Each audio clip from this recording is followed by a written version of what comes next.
Adventure stories often take us on thrilling journeys, where the protagonist faces countless hardships and brushes with danger before finally achieving their goal.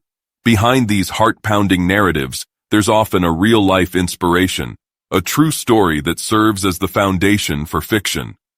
Today we'll dive into the tale of a real-life adventurer, the inspiration behind a famous novel, and uncover the extraordinary journey that turned his name into legend.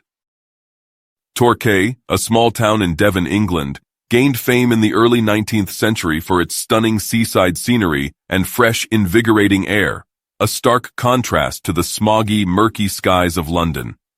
During the Napoleonic Wars, it became a favored retreat for the British Royal Navy, and in the Victorian era, it captured the hearts of society's elite.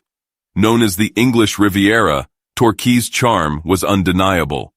Incidentally, it's also the hometown of Agatha Christie, the legendary mystery writer. But our story doesn't focus on her. It revolves around a family whose name is etched in the annals of adventure, the Fawcett family, legends in the world of mountaineering. Whether their fearless spirit came from their DNA or their upbringing is anyone's guess, but the Fawcetts were renowned for their daring nature, with each member carving out their own path to greatness. The patriarch, Edward Fawcett Sr., was a celebrated mountaineer and a distinguished member of the Royal Geographical Society. True to the saying, like father, like son, his eldest child, Edward Jr., inherited his love for climbing and became a skilled mountaineer in his own right. However, Edward Jr. took his passion one step further, developing a particular fondness for jungle exploration. Yet, neither Edward Sr. nor Edward Jr. is the protagonist of our tale. That honor belongs to Edward Sr.'s younger son, Percy Fawcett, born on August 18, 1867. At the time, no one could have imagined that this infant, cradled in his mother's arms, would one day surpass the combined achievements of his father and brother. Percy's early life was nothing short of extraordinary.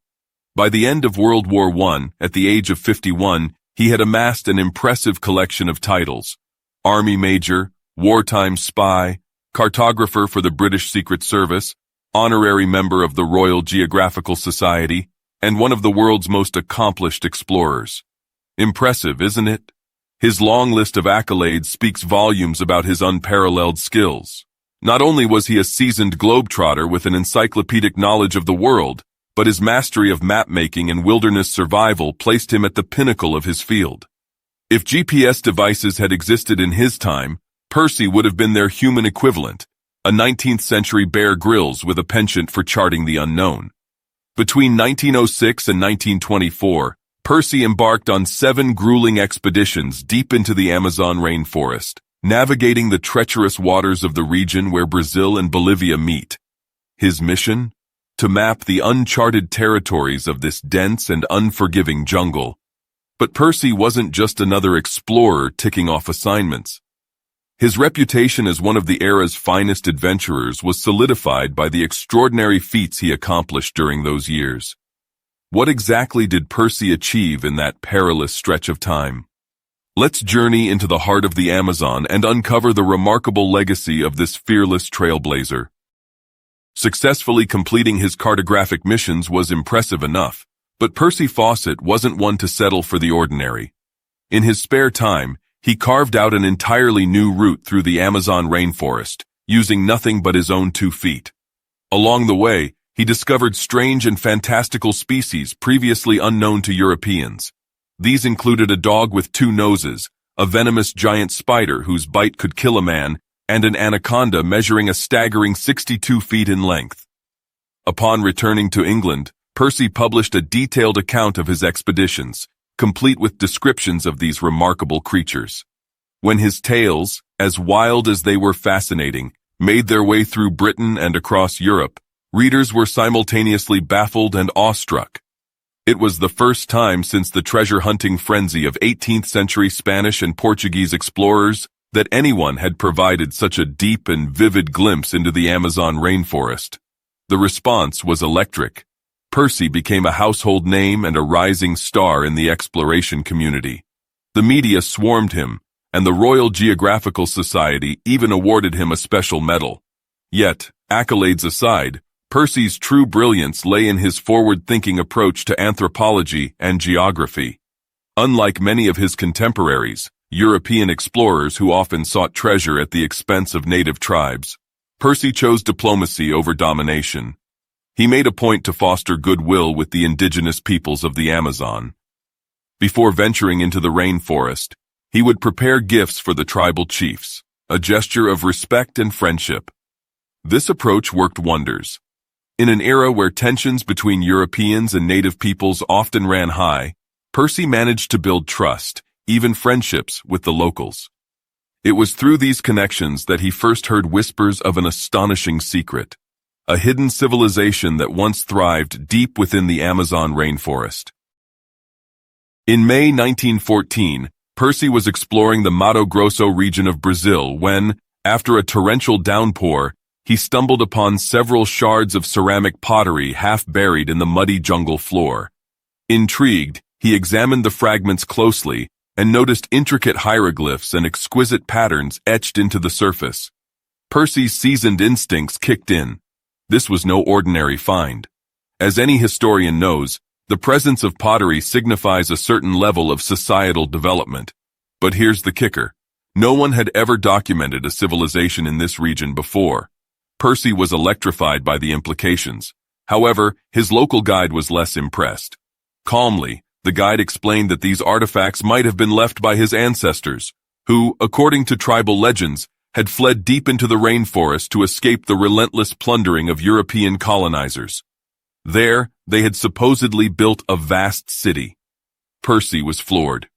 The idea of a sprawling city hidden within the Amazon's unforgiving wilderness seemed almost impossible, but if it were true, it would be one of the greatest discoveries in history.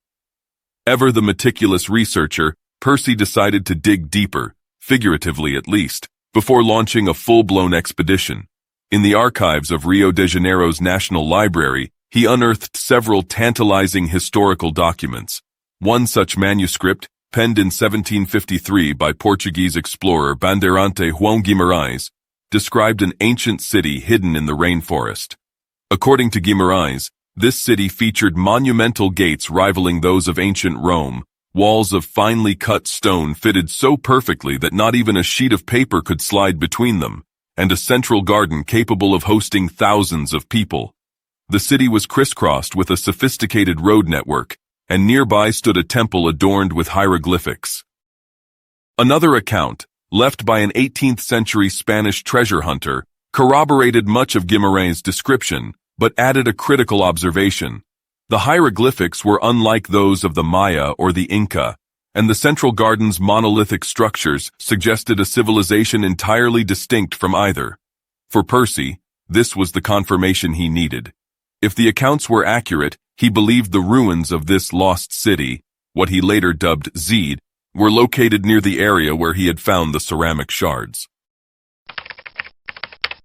Between 1920 and 1924, Percy embarked on two separate expeditions to locate Zed.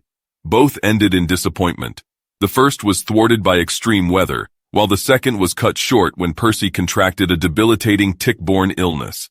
To make matters worse, upon returning to England, Percy faced relentless skepticism. Archaeologists dismissed the idea of a thriving civilization in the Amazon as preposterous, arguing that the region's harsh conditions couldn't possibly support such a population. Biologists piled on, accusing Percy of fabricating his earlier accounts of bizarre creatures like the two-nosed dog and the deadly spider. The criticism stung. Percy, once the darling of the exploration community, now found himself mocked and ostracized. With his credibility under fire, funding for further expeditions dried up. But not everyone turned their back on Percy. Among his staunchest supporters was Sir Arthur Conan Doyle, the famed author of Sherlock Holmes. Doyle, who had drawn inspiration from Percy's exploits for his novel The Lost World, believed wholeheartedly in Percy's vision. Through Doyle's influence and with additional backing from the North American Newspaper Alliance, Percy secured the resources for one final attempt. In 1925, undeterred by his detractors, Percy set out once more into the heart of the Amazon, determined to uncover the truth about Zed.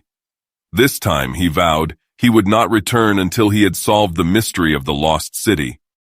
With lessons learned from his past failures, Percy Fawcett approached his third attempt with meticulous preparation.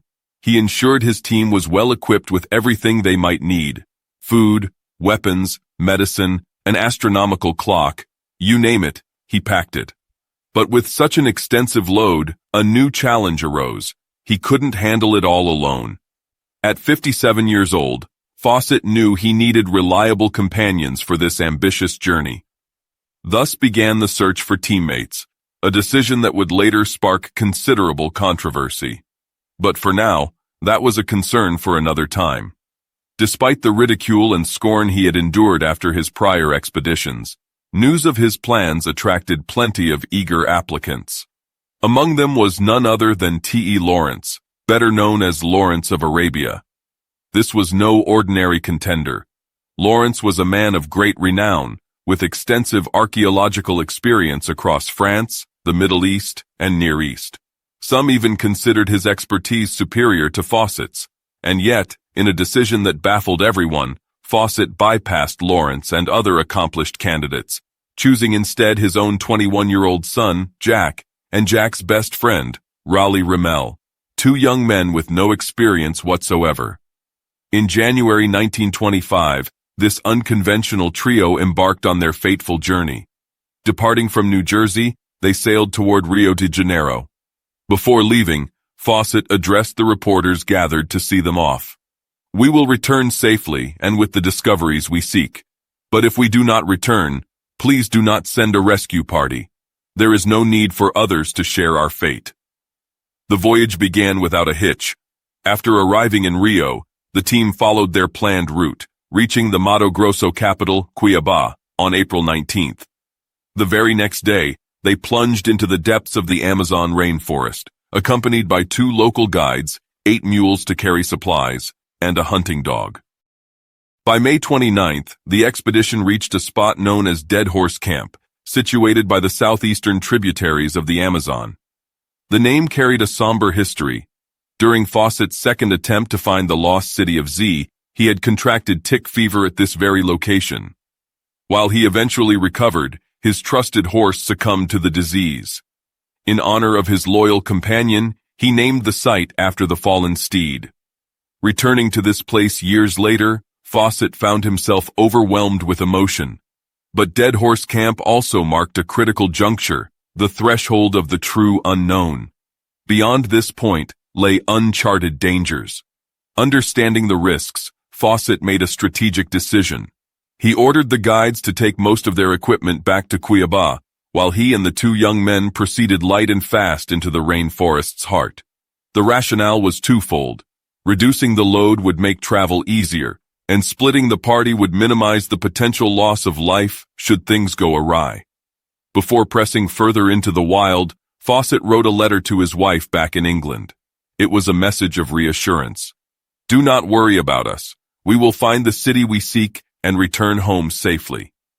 It was an ordinary letter, no premonition, no grand farewell. But it would turn out to be the last message anyone would ever receive from Percy Fawcett.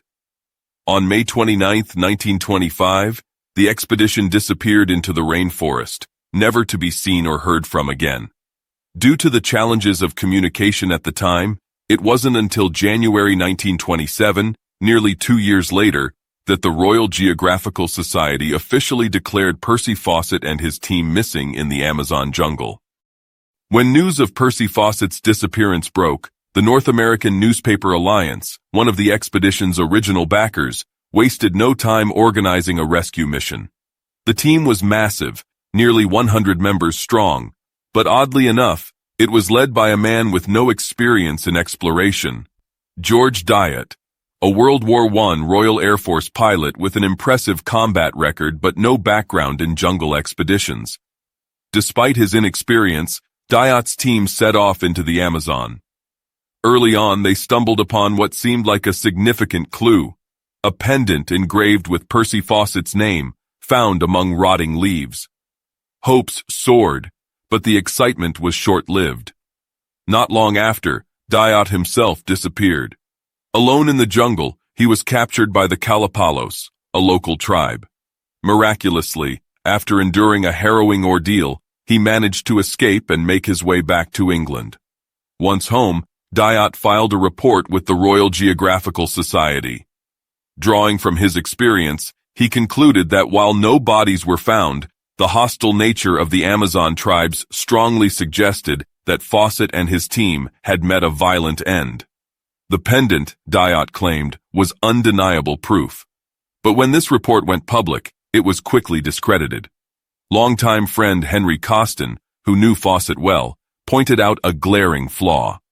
Percy had gifted that very pendant to a tribal chief back in 1920, 5 years before the ill-fated expedition. The item, Coston argued, had nothing to do with Fawcett's disappearance. Despite the lack of credible leads, Fawcett's vanishing act captured the public imagination.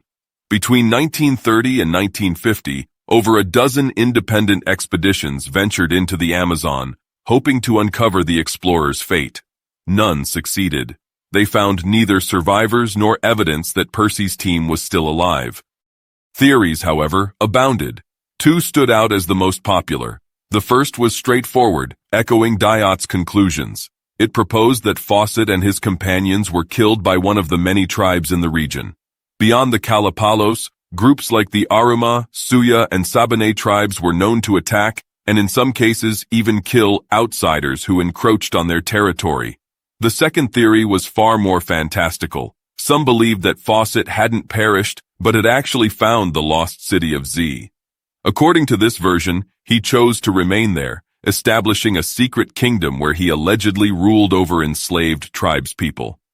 As absurd as it sounded, supporters of this theory pointed to a few intriguing pieces of evidence. First, Percy's obsession with Z was well documented. His near-religious devotion to finding the city bordered on fanaticism.